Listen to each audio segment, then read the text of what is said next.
Over the next week, we may be seeing several more empty lecture theatres just like this, due to strikes currently occurring across campus.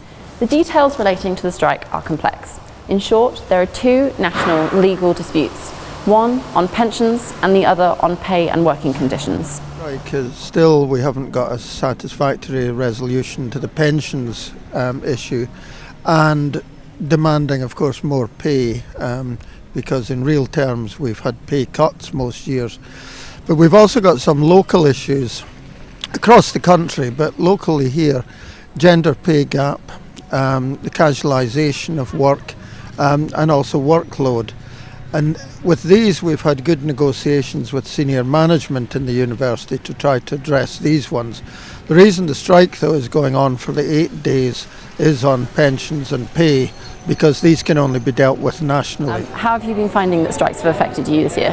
Okay, I've only had one lecture that's been cancelled, so I haven't really been affected by it that much, but I do know a good few of my friends have had their whole weeks cancelled. Some of my friends have gone home for a couple of weeks. I mean, obviously it's really, really not ideal, but I do understand that lecturers need to do what they have to in order to get fair treatment from the university. So as much as it does annoy me, I do know that these things need to happen. So after different discussions amongst the SABs and after consultation with our governing body, which is DRC, Democracy and Representation, we have decided that the union is going to stay neutral in this conversation.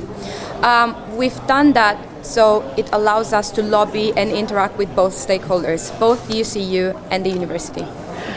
So what should students expect from LSU in the next week or so? So we've tried to open up as many communication channels as possible. So I have sent out an email to all students in all levels of their academic journey, postgrad, taught, postgrad research and undergrads, informing them of how they can get in touch with me, as well as the student representatives amongst their cohorts.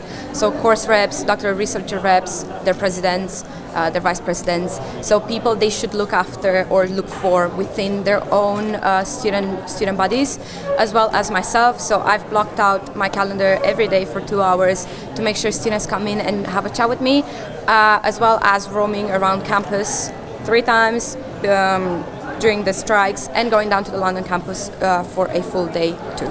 The university have released a statement and provided information on their website, including, "We intend to do everything we can, working closely with the Students' Union and UCU, to ensure that there is no impact on your marks or degree qualifications, and that any impact on your studies from any industrial action before Christmas is minimised and, where necessary, taken into account as appropriate in any assessment." As you can see, it's a very complex situation with many parties involved. Hopefully, by the end of next week, there will be a decision which benefits both parties. This has been Amie for LSUTV.